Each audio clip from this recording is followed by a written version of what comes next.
We met at a breakfast for EDSNA, which is the Eating Disorder Support Network of Alberta. Yes.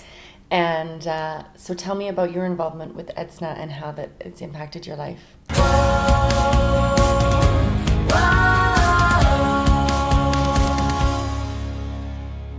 So I was asked to come and speak at the event because in July of this past year, I relapsed with an eating disorder.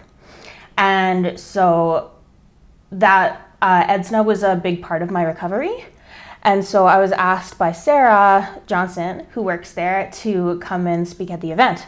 And it was really, it was really lovely. It was really empowering, I think, because at that time, I'm still actively in treatment for my eating disorder. And so it was really empowering because I got to meet strong individuals like you who had been through it and have recovered. I walked away that day feeling like I can do this. I celebrated my weight restoration, which means that I've recovered all the weight that I had lost since my relapse. And so that's been a really exciting part of my journey so far. So proud of you. Congratulations. Thank you. It's huge. It's huge.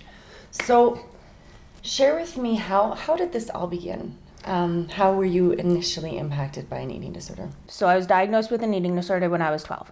And when I was younger, my recovery really looked like a lot of control from my parents because I was a child. And I couldn't make the right decisions for myself. It was constant therapy, going to a dietitian, having my meals monitored, all of that stuff. And I had recovered from my eating disorder when I was 16 years old. Lived a life where I thought I was free from food and eating disorder behaviors, but looking back, I don't think I was. I had developed coping mechanisms. I was still very much in the phase of I would work out to if I ate more that day, I would work out extra hard that day. And then this past summer, I graduated from university and went to New Zealand and had the best time of my life while I was there.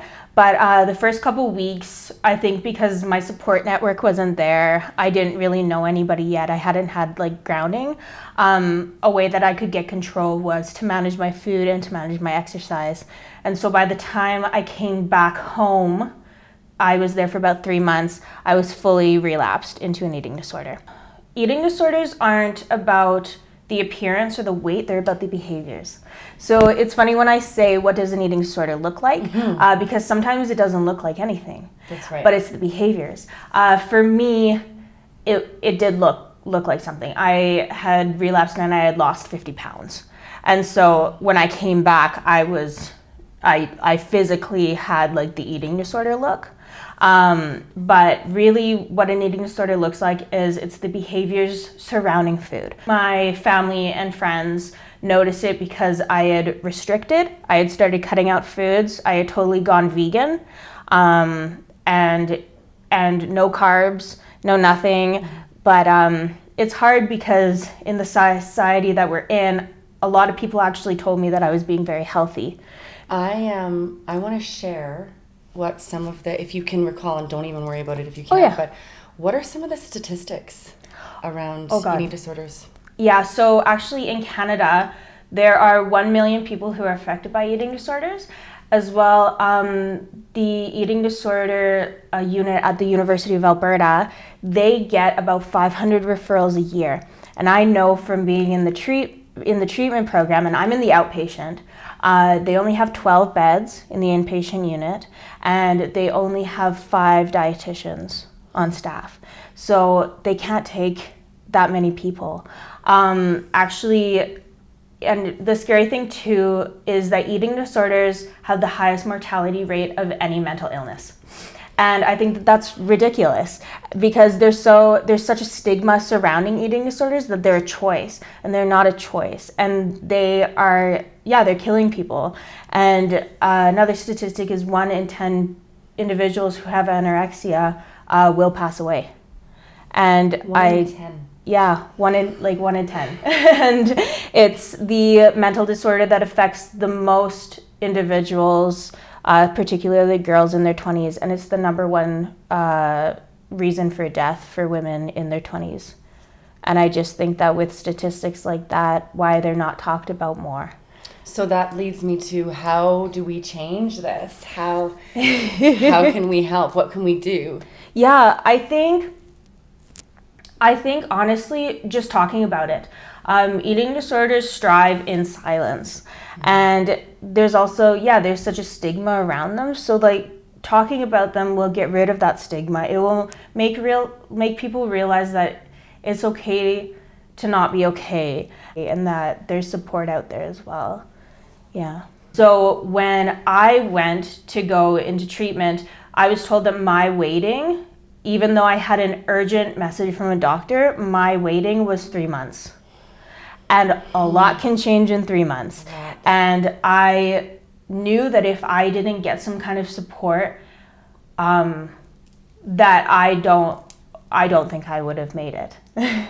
And so that was when I just went online and I just looked around, and that's when I fell into the hands of Edsna. You are also an extremely talented artist and drummer, and these are some things that have helped you with your healing journey. Can you share with us a bit more about that? Yes, definitely.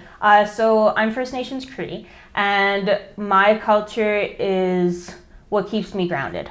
So when I was going through everything, to be honest, the one time I wasn't thinking about food or exercise or being sick was when I was drumming. And drumming is such a healing thing. It reminds us that we're connected to Mother Earth. It reminds us of a time when we were the most safe. That's because the first sound that we ever heard was our mom's heartbeat. And that was when we were in the womb. And so I would drum and sing to remind me of a safe place where I was safe from I was safe from my eating disorder. It's such a part of my life, as well as culture.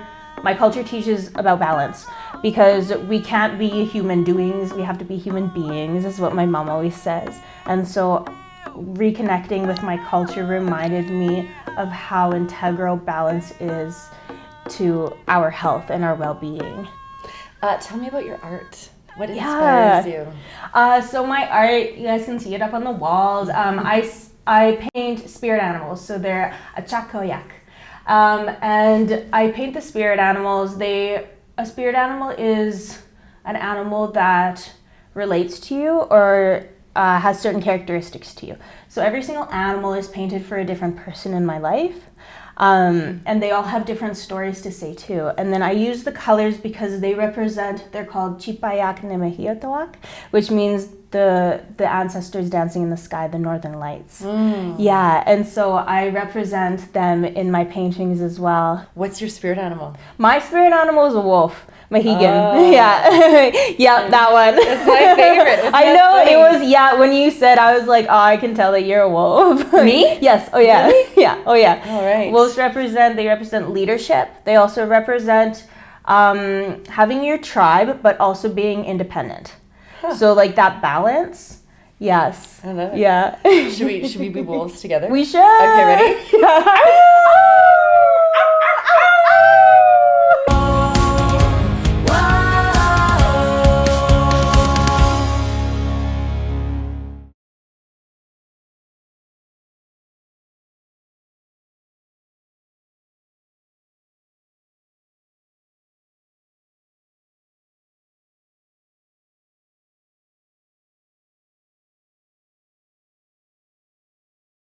Hey everybody, thanks so much for watching. If you like these videos and want to join us on our ride of our web series Life of a Producer, then like and subscribe here.